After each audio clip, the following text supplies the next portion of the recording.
Yan guys, good day sa inyong lahat. Nandito kami ngayon sa Reno, Nevada. Again, this is one of the videos, no, na ginagawa namin, no. So, para uli makasama namin kayo dito while we are having our vacation dito sa Nevada. And pupunta kami ngayon sa Walmart again. And ipapakita namin sa inyo uli kung ano ba yung mga available na products at magkano yung mga presyo ng items dito doon sa Walmart. So, gusto ko sana mag low carb haul dito pero mamimili muna kami. Meron lang kaming titingnan. Pero at least I'll give you an idea kung ano ba yung presyuhan dito, no, pag mamimili kayo sa Walmart sa mga groceries or even the other items na available dito. So, samahan nyo kami sa aming pagpunta dito sa US, dito sa Reno, and sama-sama tayong mamasyal. So, yun guys, mamaya uli.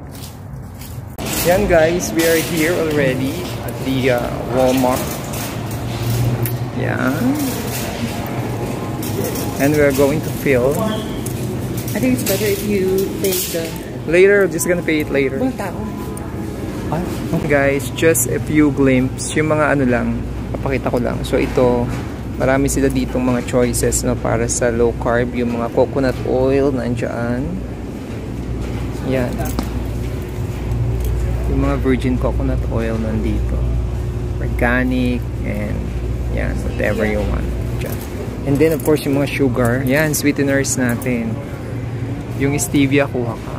40. Dala na? Tingnan mo yung content ng stevia niya. Yung ingredients. The ingredients are erythritol, ribeye stevia, natural flavors. Pwede yan. Sige, basta erythritol naman siya. Okay. O, kumuha ka ng dalawa niyan. 40 ano lang siya. Sachet. 40. This one, ito one, no? This one is ano, mas madami-dami to. Ito yung binili ko dati. Stevia. That green stevia. Tingnan mo yan. This one? Oo. Kailangan natin yun. Pero ito pala, ilan to? Ilang sachet ito? 200 packets? Ayan pala, 200 packets. 16? Yan ba yung 16, yung 200? O itong 898? Teka lang, check ko lang. Let's see the ingredients.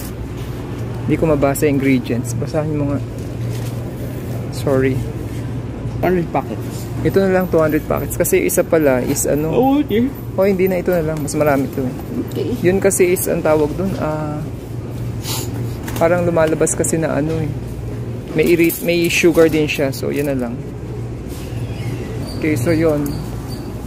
We need to get that stevia. Kailangan natin yun. Nandito rin yung mga spices. Yan. Meron dyan. Punta tayo dun sa ano. Deluxe. Sa dito, punta tayo. Gusto ko yung ano, yung cheese. What do you call that? Ito guys, so ito yung mga ano dito. If you want to prepare salad, nandiyan. Chicken? Oo, mamaya. Tayo sa... Nasa yung phone? Yan, ito yung mga ano... Yan ang mga presyo nila dito. Sa mga fresh cuts. 544? And then, meron tayong sausage. Kumuha tayo. No, I don't ito yung mga sausage and franks. Ilan yan? Is it same? Sausage? I don't think it's the same. You have to look for ano. Meron guys yung mga cheesecake. Cheese. Cream cheese. Mura lang. Teka, check natin. Ha? Yung hinahanap ko yung naka-sale. This one is 1.7. This one? Is this the one? Yes! Kaya lang kung dalawa kukunin natin, mauubos ba natin pa? Alis na rin tayo. Pwede ba may dalang niya saan? Hindi, kakainin lang natin. I think this is okay, I think. Still have 1 week pa. Makakain pa ba yun sa Philippines? Ay, I mean, madadala? Oo, so ayan no, lots of options for the dairy products here. Ito yung mga cheese section nila dito. Oh. Yan. Tingnan natin yung mga ano nila. Yung mga Mga dilata nila, yung mga corned beef. Laki din yung Walmart dito.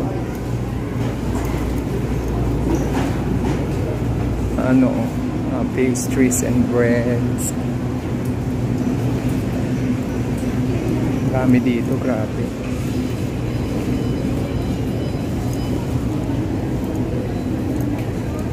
Ganyan siya. Tingnan natin, ba't wala yung mga canned goods? Ito yung mga ready to cook section. Nandito rin, guys. Ito, like itong mga yan. So technically lahat naka-box na. Yan, yung mga ice cream, yan. Ready to eat na siya. Parang wala kayong makitang canned goods sa mga ano. Parang hindi ata dito.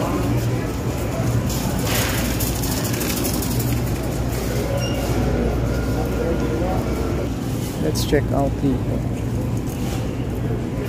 Mga beans nandito eh.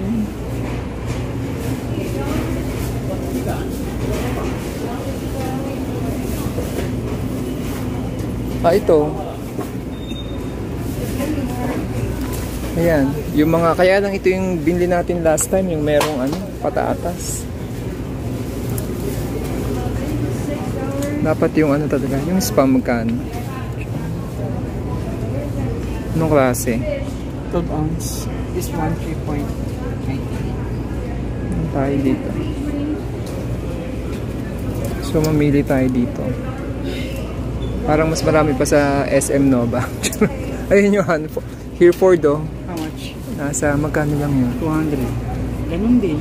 Parang ganun lang din yung presyo nila eh, no? Pareho lang din if you want to buy here. So technically okay na lang din dun tayo bumili. How much is the price of spam in the Philippines? Ganun din, nasa 200 plus.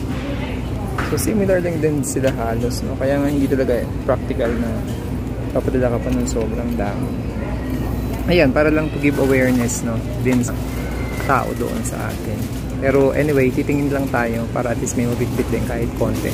Meron naman tayong package. Guys, yung mga chicken din, dito tayo kukuha.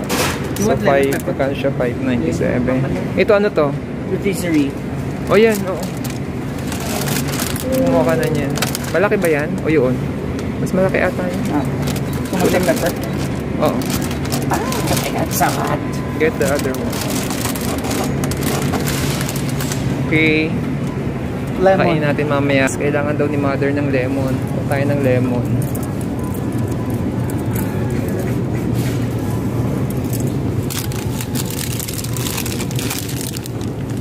Ito na lang. Wala na ba yung jacket doon? Hindi na ba yung nabigyan yung nailagay natin sa box? Oo, naglagay niya tayo sa box. Sayang. How about this one? Calamansi. Line pala ito. 2.30. Sabi niya kasi kung may jacket man lang daw. Kasi papasok na doon siya sa office. Teka. Mamaya, tingnan In natin. December. Yung lemon na lang ganito. We have to get... what's that one? Ay, hindi. Yan na lang kaya. That lemon. Kasi sabi niya mga 3 pieces of lemon on. Tayo. Plastic. 68 cents each. Okay, so let's just get 3.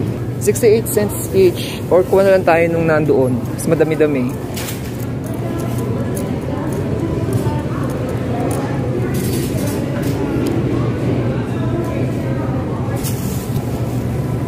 So yan guys. Let's check pa kung ano pang pwede. Ito rin guys. Ito yung mga fresh sections sila. Yan yung grapes. Dito.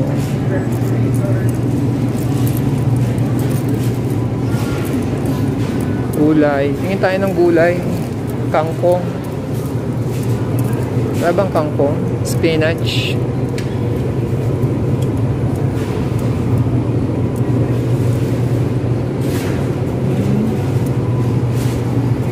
Mushrooms. Ayan, nandiyan lahat. Dami dito. Salad. Nandito rin. Yan. So yun guys, sinama lang namin kayo dito. I hope na nakatulong din at nag-enjoy din kayo sa panonood. Tapusin ko na dito kasi medyo mahaba at haba pa pag hindi ko tinapos. Basta at least yan yung mga pwede nyong makita dito sa watermark dito sa Reno sa US. So yun lang guys. So sige na, tapusin natin. Bye bye.